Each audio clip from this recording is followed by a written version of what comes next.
So, ang topic ko po ay herd management. So, sa herd management, so usually ang pinaka-aim po nung ating herd management is talagang to ensure yung productivity and profitability po, especially po ng ating mga farmers.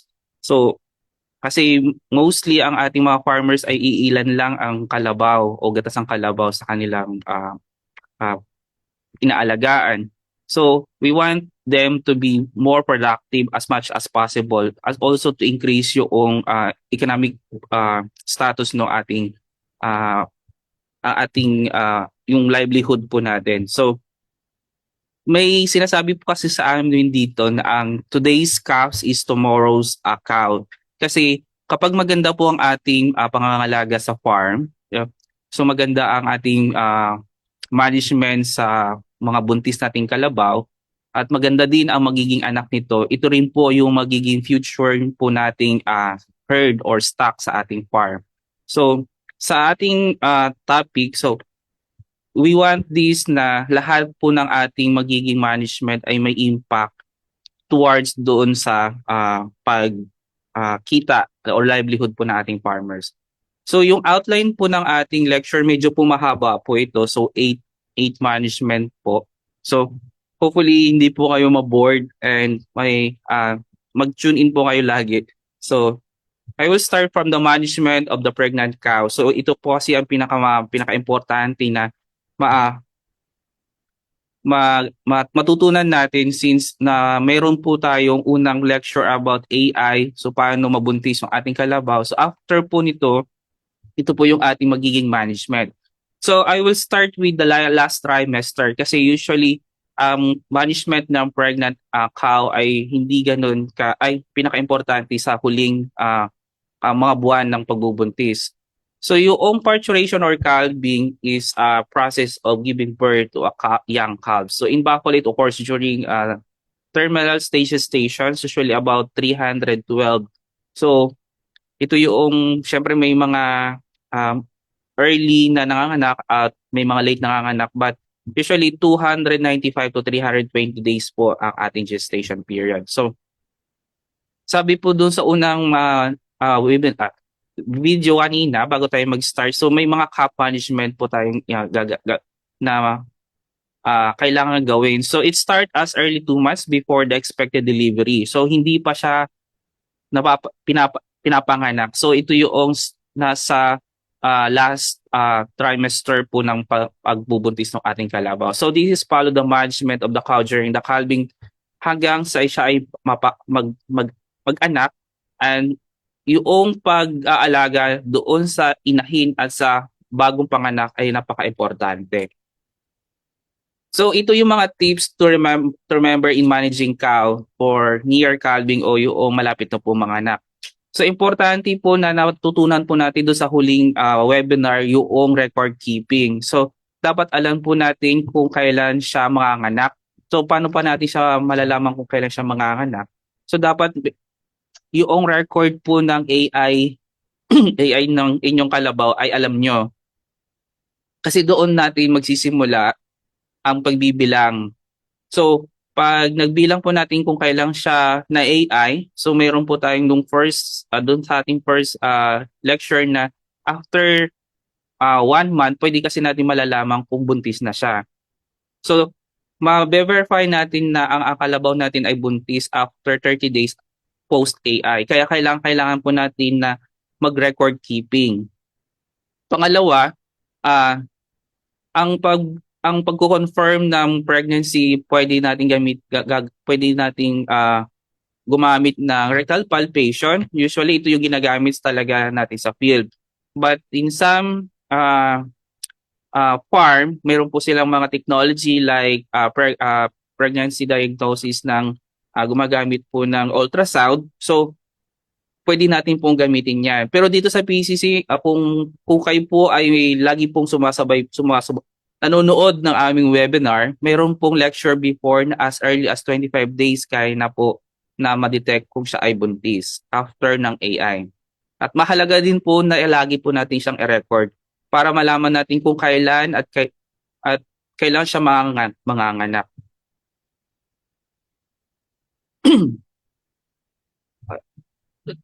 Next po.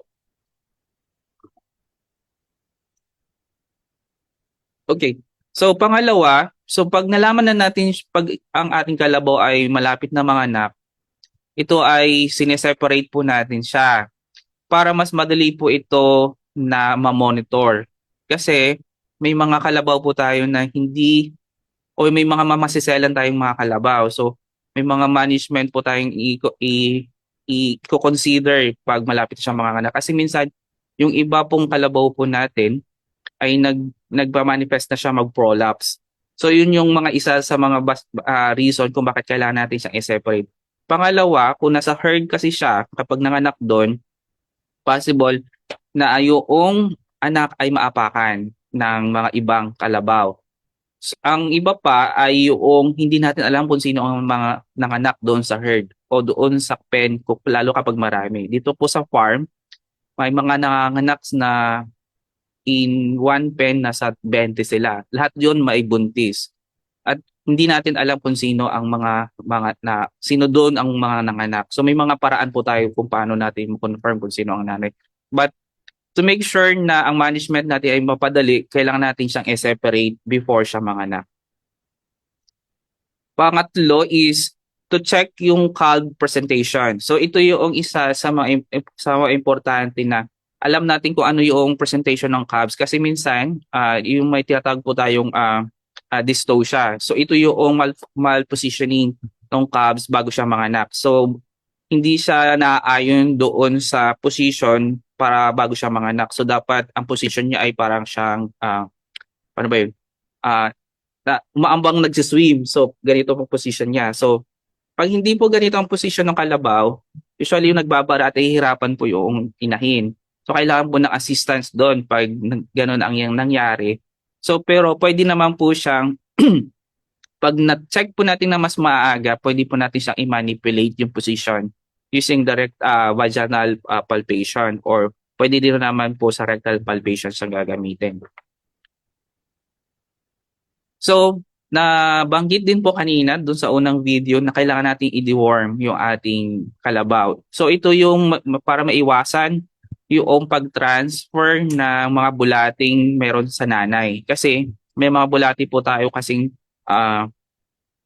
nagko-cross sa placenta. So, may mga transfer, kasi may barrier po yon. So, minsan may mga bulating na nakakalusot doon. So napupunta yun sa bulo. So pag nilabas yung bulo, meron na siya.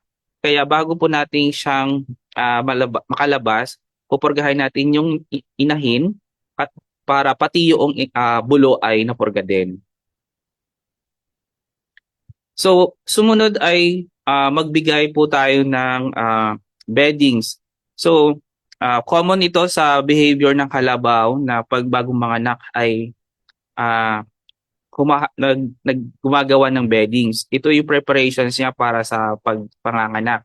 So ito yung mga behavior na dapat din natin bantayan na malapit na siyang manganak at yung breeding behavior ng animals. So also, this provide comfort din doon sa and warm doon sa bulok pag nailabas na siya. So, ito yung isa sa mga checklist before calving. So at the start of the calving, normally ito yung mga behavior niya, restless, seclusion, lies down, and get up frequently. So hindi to mostly ang pinaka-common na description ay hindi siya mapakali sa isang position lang. So madali lang siyang i-identify pagdating sa farm.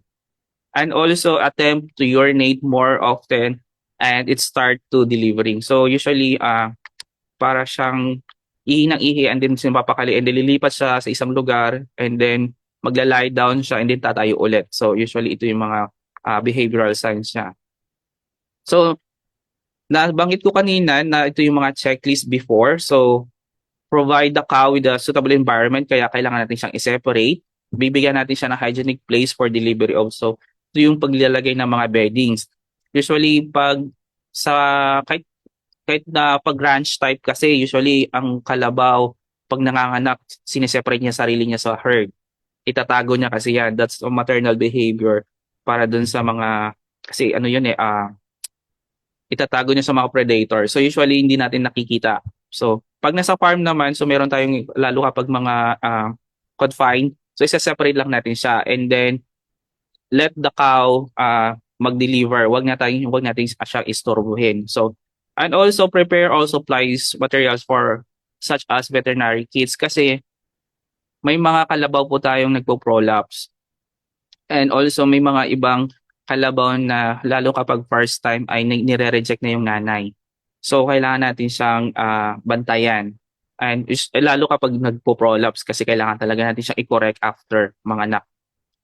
And observe assistance to cow before and after parturition. So may mga kalabaw din naman na kailangan niyang tulong. Ito yung sinasabi natin pag ang kalabaw ay yung bulo ay nagkaroon ng position.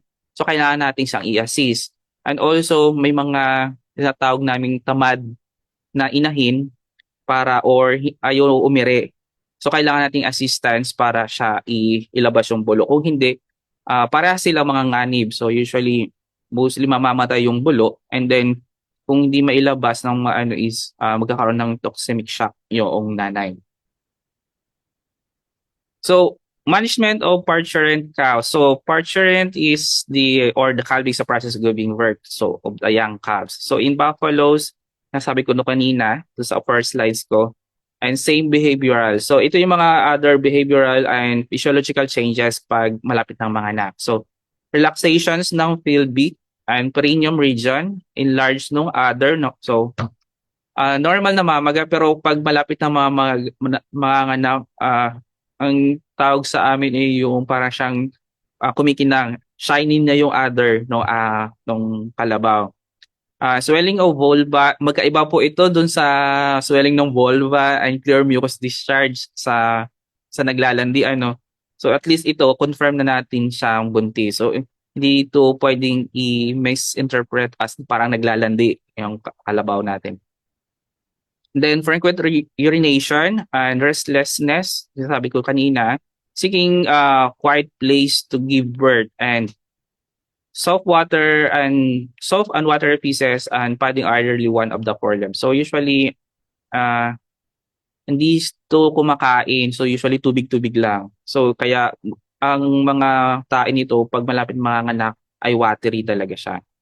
So, as kanina sinabi ko kanina, ito yung tapatandaan natin na golden rule is not to interfere with the normal calving process as much as possible kasi ayaw nating masana yung ating kalabaw na laging tayong tumutulong. Tutulong tayo pa rin pag talagang hindi nila kaya na.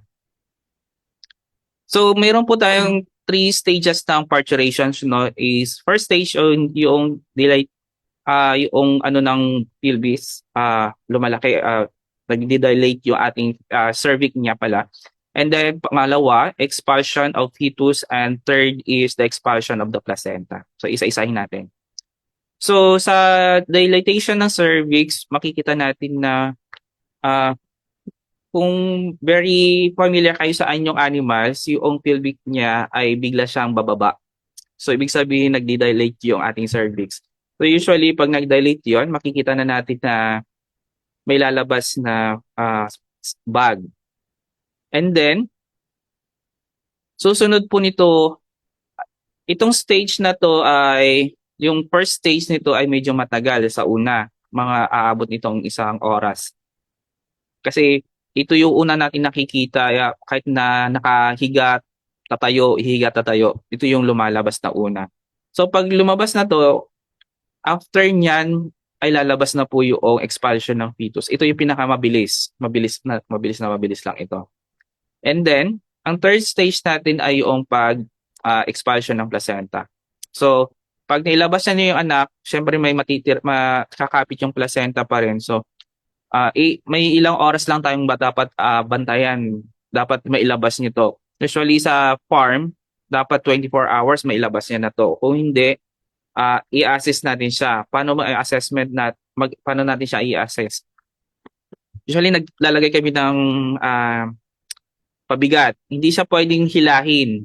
Kasi pag hinila po natin to, magbi-bleeding po yun sa loob kasi nakakapit pa yun sa uterus niya. So pag hinila po kasi natin yan, magkakaroon ng bleeding. So pag nagkaroon ng bleeding, usually prone po yun sa infection kasi blood is good environment para sa bacterial proliferation. So matataas ang cases po natin ng infections later on. So hihintay lang natin siyang kusang babagsak using gravity. So naglalagay tayo ng saktong pabigat lang para hindi gaanong abrupt yung pagtanggal noong placenta. So, ito yung isang mga management ng postpartum. So, ibig sabihin nanganak na. So, postpartum management aims to shorten the calving interval to produce more calves and more milk. And likewise, it intends to address any traumatic injuries that occurs during calving. So, pag maganda ang postpartum management natin, ibig sabihin mas mabilis ang pag-return normal ng ating reproductive organ. So, mas maikli, walang complications, mas mabilis siya ulit lumandi o kaya pwede natin siya ulit uh, AAI in a certain point.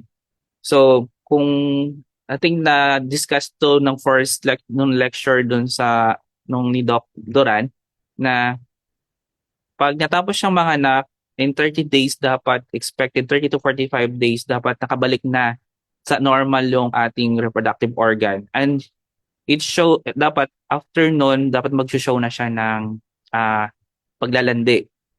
So, kaya po mayroon po tayong minsan na nakikitang ginagatasan pero buntis. Mga ganun po. So, nasa-shorten po natin yung calving interval. Yung unang panganganak at dun sa pangalawang panganganak. Also to maximize nga po yung production ng animal and also mas marami kang gatas later on. Other is, pag tapos manganak, kailangan i-check natin kung may mga traumatic injuries. So, yung mga kalabaw kasi natin, pag mali ang paglabas, may mga times na ang paa ay maganda yung isa pero yung isa hindi. So kumakayod yun sa lining ng uterus o yung paglabas dun sa may vulva niya. So nagagasgas yon. So titingnan natin kung may mga sugat para i-check natin para mabigyan natin siya ng agarang lunas. May mga worst cases po tayo na nabubutas po ang ating uterus papuntang kasi may layer lang ng nung rectum natin sa nabubutas po 'yan. So pag nabutas po 'yan kapag hindi natin na-check magkakaroon po ng infection po 'yan. So makikita lang natin na namlay bigla yung ating inahin. So kailangan po natin i-correct. So lahat po after mga i-check natin kung may mga injuries po lalo na dun sa inahin. Pangalawa, titingnan din natin kung meron pong may mga abnormalities doon sa anak pag lumabas. Kasi hindi lang po ang ating tinitingnan dito pag postpartum stages, pati yung anak din. So ito yung mga postpartum care. So separate the calves immediately after calving. Ito yung practice dito sa farm kasi we want to maximize yung milk production niya. Para wala siyang attachment doon sa nanay. So pag wala siyang attachment doon sa nanay, mas mabilis po tayong gatas. Ito yung pinapractice na behavior dito sa farm, lalo kapag intensive farm po kayo. May mga farmers po tayo na may practice din na pinapasuso muna sa nanay yung bulo bago nila iwalay. So wala namang problema doon if we are not really into dairying. So ito yung sinasabi natin pag may mga native po tayo.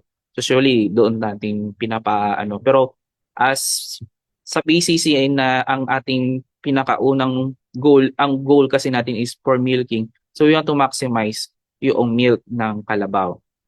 And also milk can immediately fed to yung milk or yung colostrum sa cow. So doon sa video kanina bago tayo mag-start, so at least 12 hours dapat nakainom na siya ng gatas or yung colostrum kasi ito yung pinaka sabi nga yung medyo holy water kasi kailangan to ng kalabaw kasi kailangan niya mataas ang nutrient, immunoglobulins na nito and antibodies against dun sa para makapag-develop yung bulo kasi wala ang bulo nun kasi mababa o meron naman pero masyadong mababa so kailangang i-boost para at least makasurvive siya throughout at least first week ng kanyang buhay.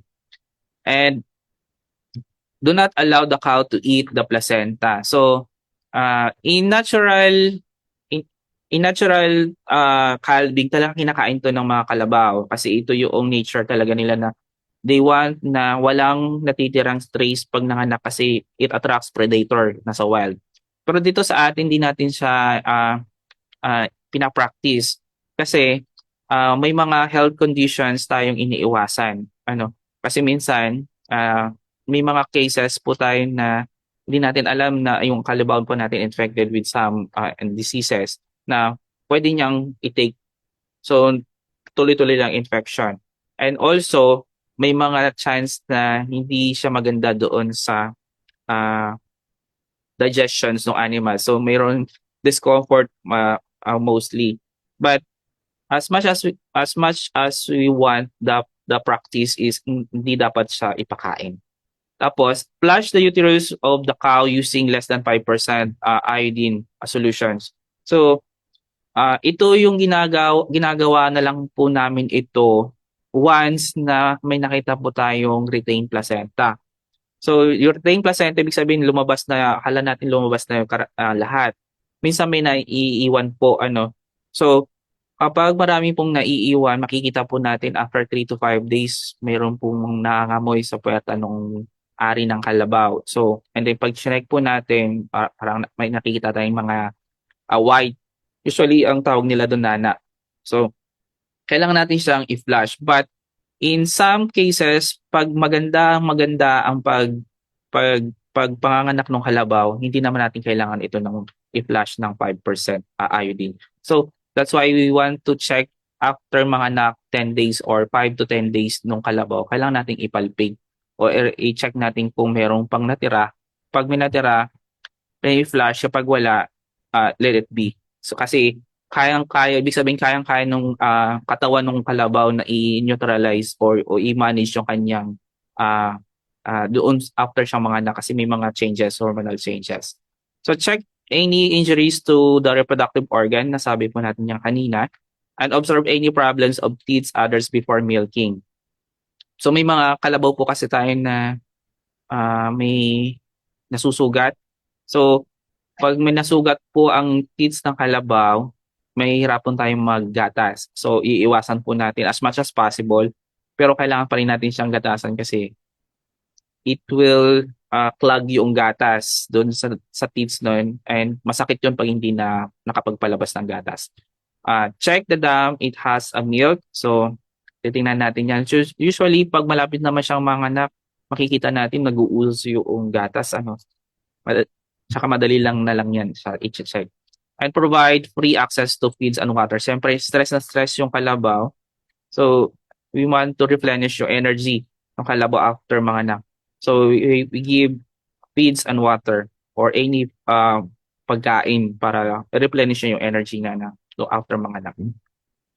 And then observe the occurrence of the postpartum estrus starting at 15 to 45 days after calving. Ito pa yung sinasabi namin na kailangan nyo i-monitor yung kalabaw nyo para ma-maximize nyo at mapaikli yung calving interval. So at least after 45 days, dapat nagsa-start na siya mag-show ng estrus para mabilis po ang production ng ating herd. And cows should receive within 30 days after conceive. So ito yung sinasabi namin na kailangan mapaikli yung unang panganak niya sa pangalawang panganak yung tatawag nating calving interval. Kasi dapat nasusunod to para ma-maximize natin yung production niya plus yung milk. So for the management of lactating cows, so while on the colostral milking yung kalabaw natin, the cow should remain in the maternal pen for 3 to 5 days more 3 to 5 more days. Ito yung sinasabi natin na kailangan nating igatasan yung kalabaw natin hanggang 5 days for colostrum. So itong colostrum nito ay para lang sa bulo. bulo lang, hindi siya pwedeng para ma-maximize natin yung lahat ng antibodies and immunoglobulins doon sa nanay na maibigay doon sa requirement naman ng bulo. So these periods, uh, binibigyan natin ng rations containing balanced energy, protein, minerals, and vitamins. Also to ensure that the cow has a free access to water and help to regain that nutrients lost during calving.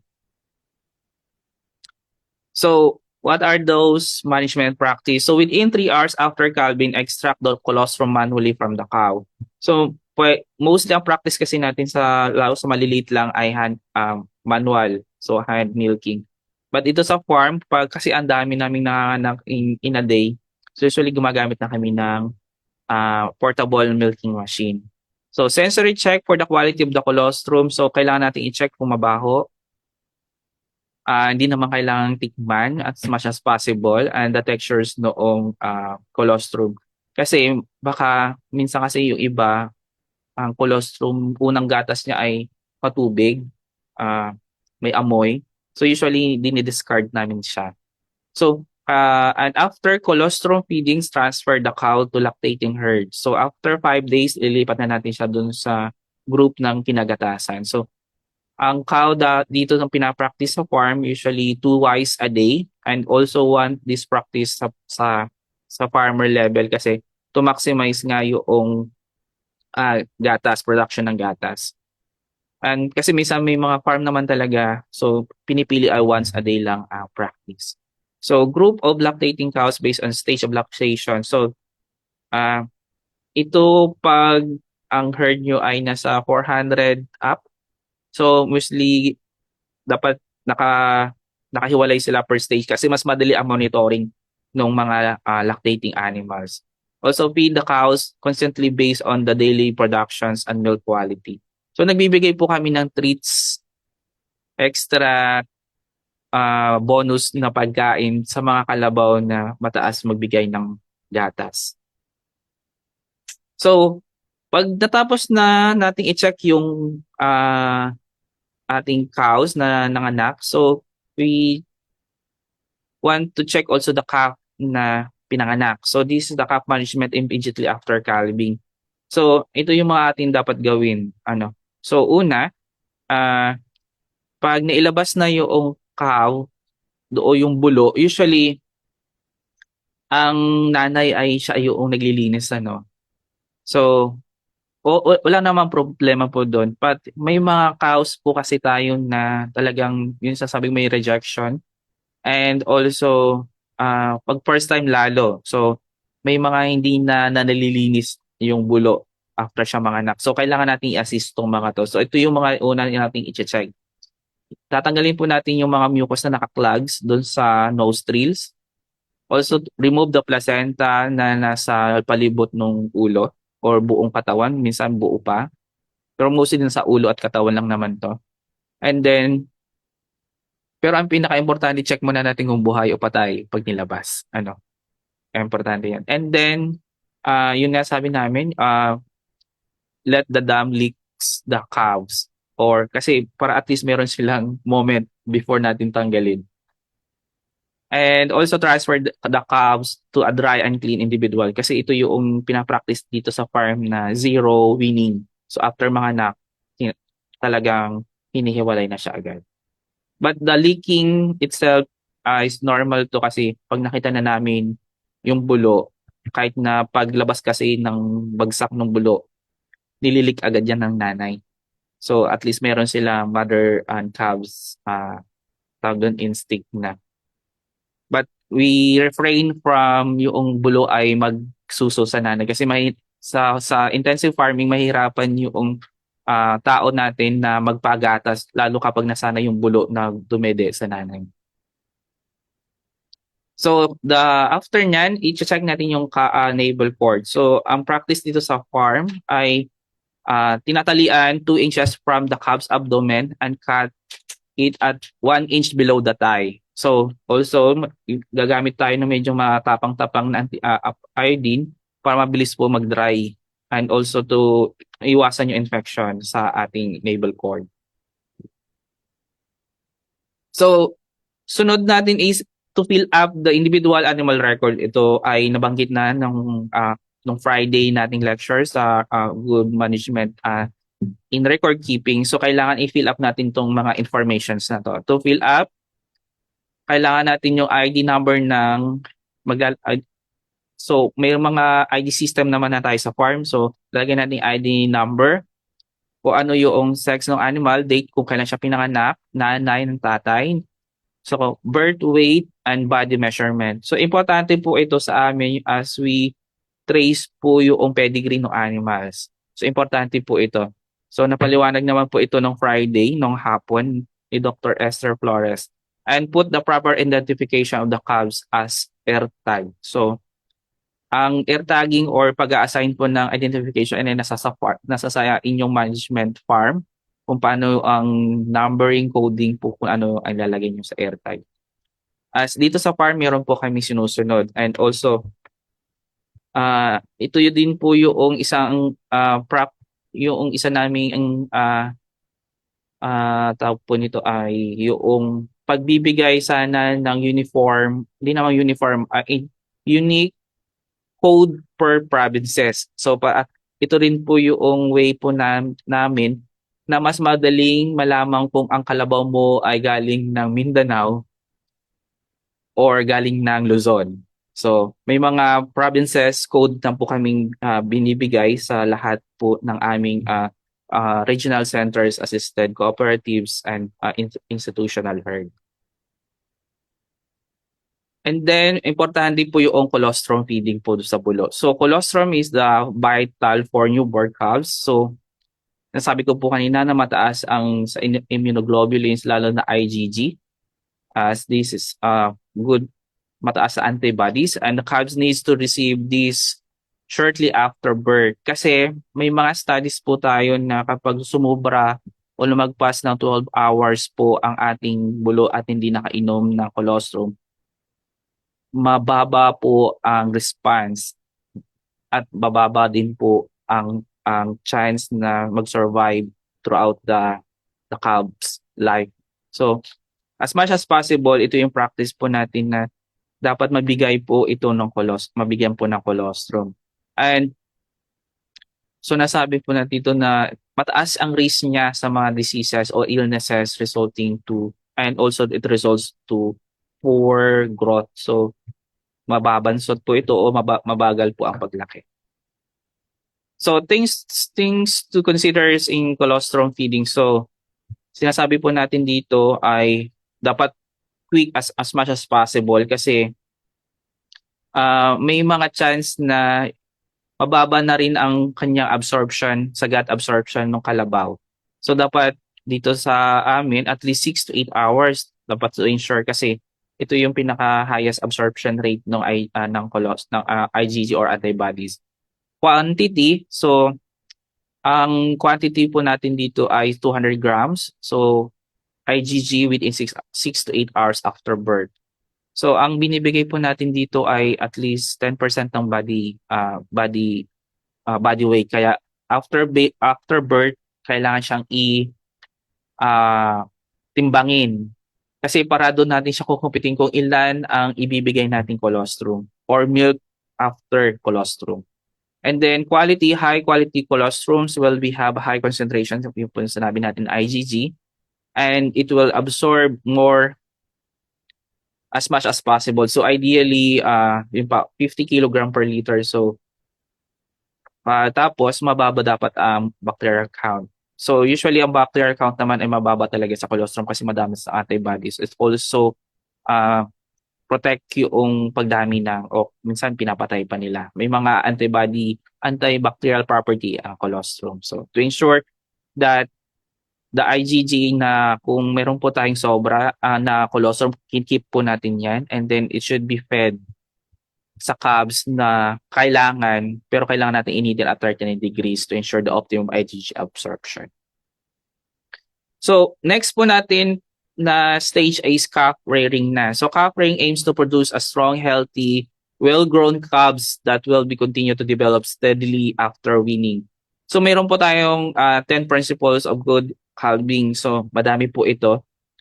So ito yung dapat maganda ang selection and purchase ng good calves. So minsan bumibili kasi tayo. So ito yung mga yan. Adequate colostrum intake, ang sabi po natin kanina. Iwasan po nating ma-stress ang ating mga bulo kapag nasa during transport or doon sa ating uh, cap pen. And correct pen and size and airspace kasi pag masikip ang ating is hindi rin siya kailangan natin may at least may exercise konti may exercise ng ang mga bulo. So may space requirement. So ipipresent ito ng mga succeeding nating presenters sa housing management. Housing husbandry dapat po malinis po ating cap pen. So dapat dry, hindi dapat humid and well ventilated po. Adequate ventilation, feed schedule, milk feeders management. So dito sa farm, ang pagbibigay namin ng gatas ay twice a day. So hinahati po natin yung 10% 10% requirements based on the body weight. Water intake po natin is ad libitum. Feeding concentrates and fiber will be given after 7 days post-calving o doon kung 7-day-old po ng ating bulo. And hindi po ito abrupt, ibig sabihin hindi po madamihan. So paunti-unti lang just to entice and to develop yung ang ating forestomach ng kalabaw. And optimal animal health as much as possible. Magbibigay tayo ng deworming, vitamins, supplementations, and others during the process during the calving, rearing of calves po natin. So there are way for rearing calves. So ito yung pagbibigay po natin ng milk. So suckling, ad libitum, ito yung sinasabi po natin na pag in the natural way, tuloy-tuloy po anytime pag nagutom yung kalabaw, bibigay natin ng sususo po yun sa nanay. Restricted calving, ito yung may mga times lang na sususo pa rin sa nanay. And then, artificial rearing, ito po yung talagang wala na siyang connection sa nanay.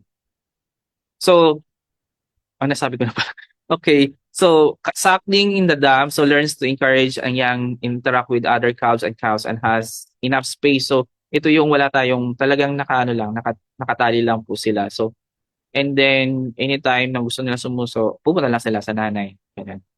Unlike restricted, so implies that the calves is allowed to suck on its own for a very short period, pero sa nanay pa rin. So nakatali lang din siya. Unlike pag artificial talaga, so this is yung talagang binibigyan na lang tinuturuan natin siyang maggatas simula day 0 na sa milk bottle siya or nasa pail na siya, tuturuan siyang uminom ng gatas. So after natin sa calf rearing, so ang calf rearing kasi natin dito sa farm usually 3 months. So after 3 months, ililipat na siya. So i-win natin siya. Ito yung pangalawang winning management. So unang winning management natin is winning from the dam. Pangalawa nating winning is winning from the milk. So ito yung winning management natin. Pangalawa is winning management sa milk. So hindi na siya bibigyan ng gatas. So ito-transfer na natin siya. So sa winning, this is a crucial aspect ng calves management as yung mostly may effect sa weight ng animals during transition period from milk to solid na siya kakain. So to ensure na hindi siya ganon kabilis yung transitions or yung loose ma-shock or mamanibago yung ating bulo. Kaya nagbibigay tayo ng from day 7 na ng mga feeds, ravages, para pagdating sa dulo, after ng weaning, hindi na siya mabibigla na wala na siyang gatas. Also, during the rearing period, ang gatas din natin po ay wini-wean din natin unti-unti. Hindi siya, after 3 months, hindi na siya bibigyan ng gatas. So after halimbawa, 1 month before or 2 months before, paunti-unti nang binabawasan yung gatas. So dumadami din ang binibigyan nating damo at saka feeds para hindi siya mabigla pag nilipat na siya after rearing, calf rearing. So when to wean the calf? So weaning calf immediately after calving should be based on the age and body weight. So weaning at birth from the dam, ito yung sinasabi ko kanina, and weaning from milk. So 3 months on average. So the calf typically weigh 80 to 90 kilograms. Pinapractice po namin ito sa farm. So hindi namin to, kapag ang bulo ay hindi umabot ng 80 to 90, hindi po namin siya wini-wean. Calves that has developed rumen and can survive in a solid. So makikita po natin to sa feeding behavior ng calf. So may mga chance po talaga na mababa ang weight ng bulo. So hindi siya umaabot ng 80. So we have to consider also yung rumen development niya.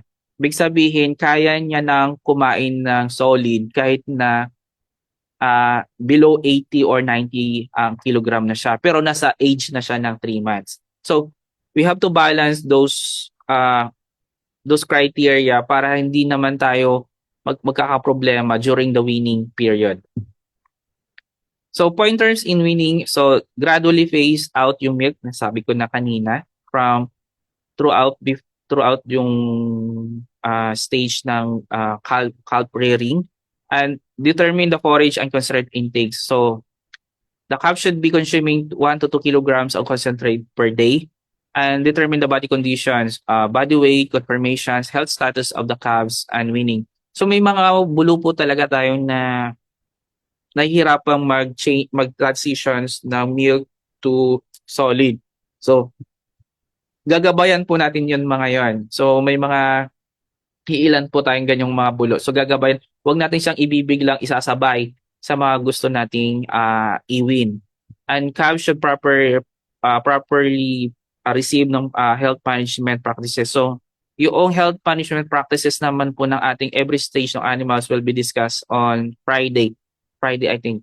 So umattend po tayo ulit doon. So hindi ko na po i-discuss to, but we usually health management practice lang natin dito sa mga bulo ay usually dapat on time po tayo magbigay ng iron, deworming, and vaccination. So i-check po natin yan. So other health management practice is to check always yung behavior ng animals during nagpapakain tayo ng gatas. Pagkatapos na tayo magpakain ng gatas, i-check natin lagi at i-monitor ang tain ng ating kalabaw. So that's one way na practices na should considered pag nasa calf rearing. Para mabigyan po natin immediately ng health intervention kasi ito yung most critical stage ng production. So kung pag nawalan tayo ng bulo, as yung una po nating sinabi na yung bulo today will be your future stock sa farm. So kailangan dito pa lang maganda na ang ating management.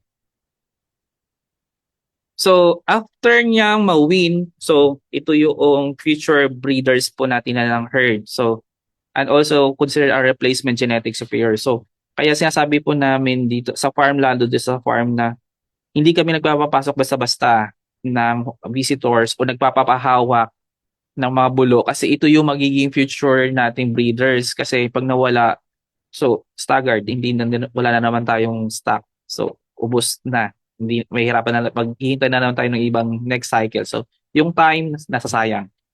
And also replacement for genetic superior animals. Maybe hindi natin alam ito pala yung nagbibigay ng malaking ng maraming gatas. So we will keep those genetics sa ating farm. So the objective is the heifer should be fed adequate to reach the pubertal weight 300 to 350 kilograms, allowing them to deliver calves at a younger age.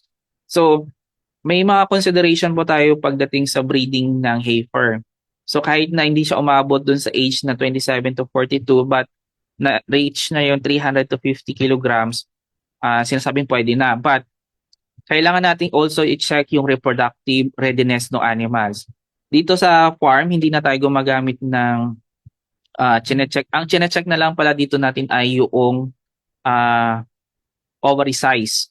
So kahit na bata pa siya, pag paganda na yung ovary niya, pwede na natin siyang i-breed kahit hindi na siya younger pa siya dun sa 27 o 42 months. Kaya kailangan natin siyang also i-check yung reproductive status ng animals before we do breeding. If the nutrition is sufficient, heifer may not be reproduced normally even at 4 years of age or older. Kasi pag payat po ang ating kalabaw, talagang mahirapan. Mahirapan. At ang laki ng effect ng nutritional status ng animal. Pag payat na payat ng kalabaw natin, mahihirapan po tayong mabuntis yung ating kalabaw.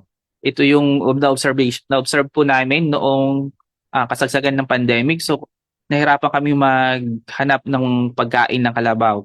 So talaga pumayat yung mga kalabaw namin, and then ang laki ng effect noon sa reproductive organ niya. So nahihirapan siyang magbuntis. So tumaas o humaba yung aming uh, mga indicators for reproduction. And it's also essential to breed the best cows with the best bulls produce high quality replacement.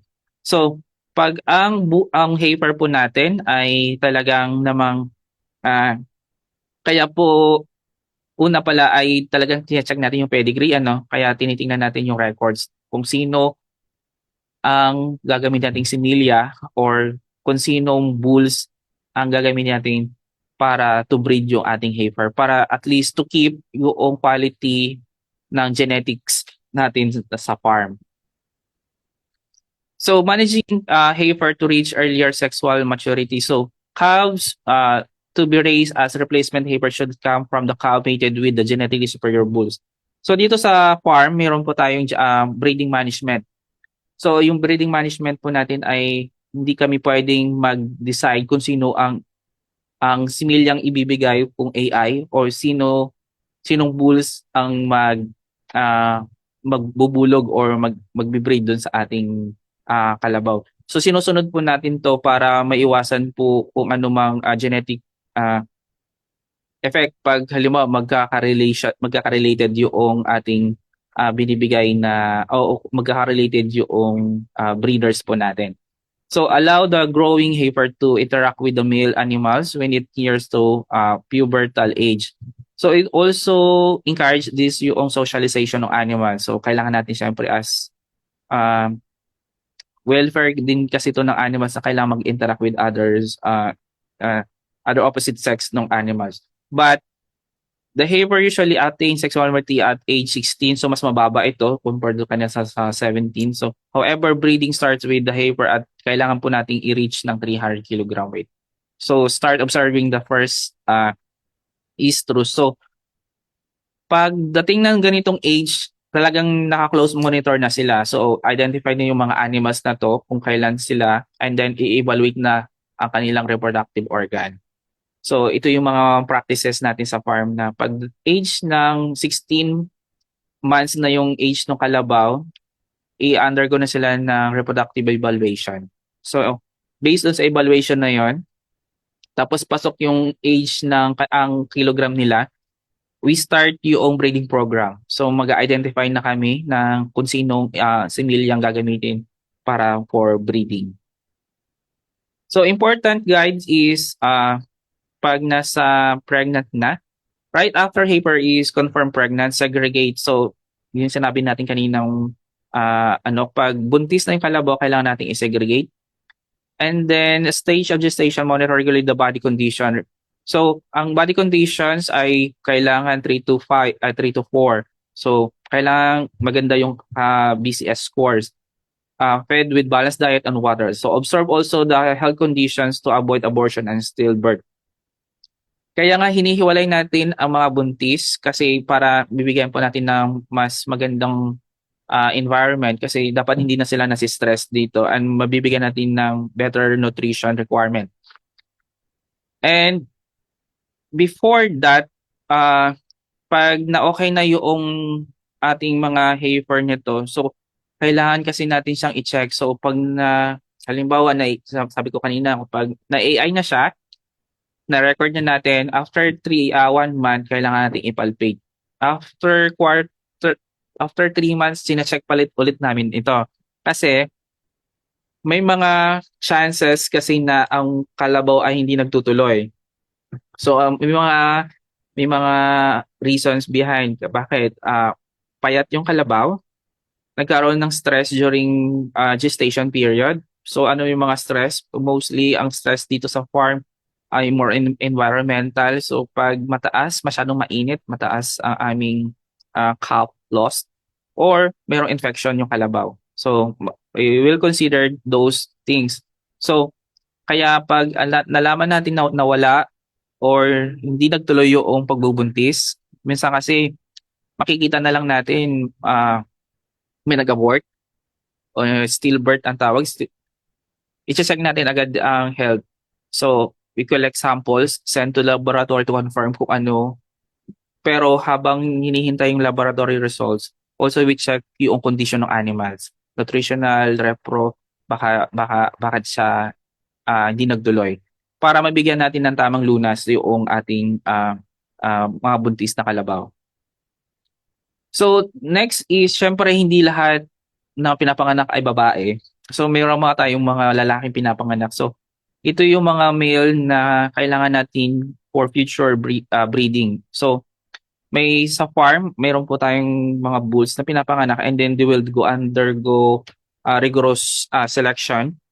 So, ito ay para sa semen donor. Ito ay para sa bull loan, kung which is baka isa sa inyo ay maging sa inyong kooperatiba ay recipient ng aming mga bulls. So ito 'yon. And those na hindi magkwa-qualify ay will go to the other purposes like meat production. So pag ito ang bulls po natin, kailangan natin siya intended for breeding, collections, and maybe raise proper nutrition and care. So, ito yung ng mga na-select na and should be gentle and docile. So, as bulls kasi talagang ang conception ay yung interpretation talaga ng pag bulls ay matapang ano. But nakadepende yun sa management ng farm. Pag ang bulls ay lagi yung kinakante, hindi ko po alam kung ano other word nung lagi yung binubuli, yung bulls, it also develop yung aggressiveness ng bulls. Kaya as much as early as possible, hindi natin siya binubuli yung mga bulls kasi nagkakaroon sila ng tendency na maging aggressive at the later age. So mahirapan po tayong i-handle. So yun din po ang iniiwasan natin pag halimbawa ang bulls ay ginamit for natural. So yung handler ay mahihirapang i-handle yung bulls or halimbawa usually humihiram lang kasi tayo ng bulls for natural mating sa ating ano. So kung ang farmers ay hindi kilala ng bulls, yung aggressiveness towards dun sa farmer na yun ay delikado. So how do we na manage the bulls ano? So at the age of 8 to 10 months old, yung bull are separated sa female na for non-pregnant cows. Kasi ito ay ano na siya, viable na magbuntis na. So dahil nga meron tayong breeding management, dapat iniiwasan po natin siyang mangyari. Ang term po kasi namin dito sa farm ay pag tumalon yung isang bulugan doon sa mga heifer, breedable heifer natin at nabuntis, mahihirapan po tayong at least kung sa farm lang, mabilis. Kasi dito sa PCC, we can also trace unwanted pregnancy. So malalaman natin kung sino ang tatay, sino ang nanay. Just we collect samples and then we analyze sa lab.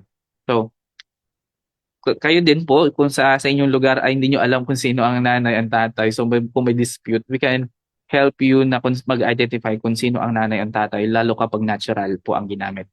Pero kung AI naman, basta alam nyo po yung history, kung sino yung bulls or sino yung semen informations na ginamit, matitrace po natin yan.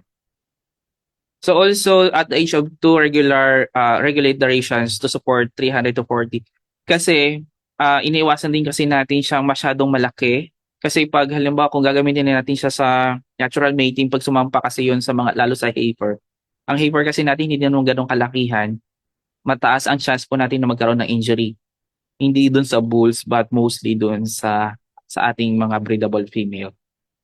So important to give the mineral supplements such as calcium, potassium, selenium, zinc, because it's influenced the bull sexual activity and the quality of the semen. Ito po yung requirements po namin for lalo kapag yung bulls natin ay ginagamit for semen production.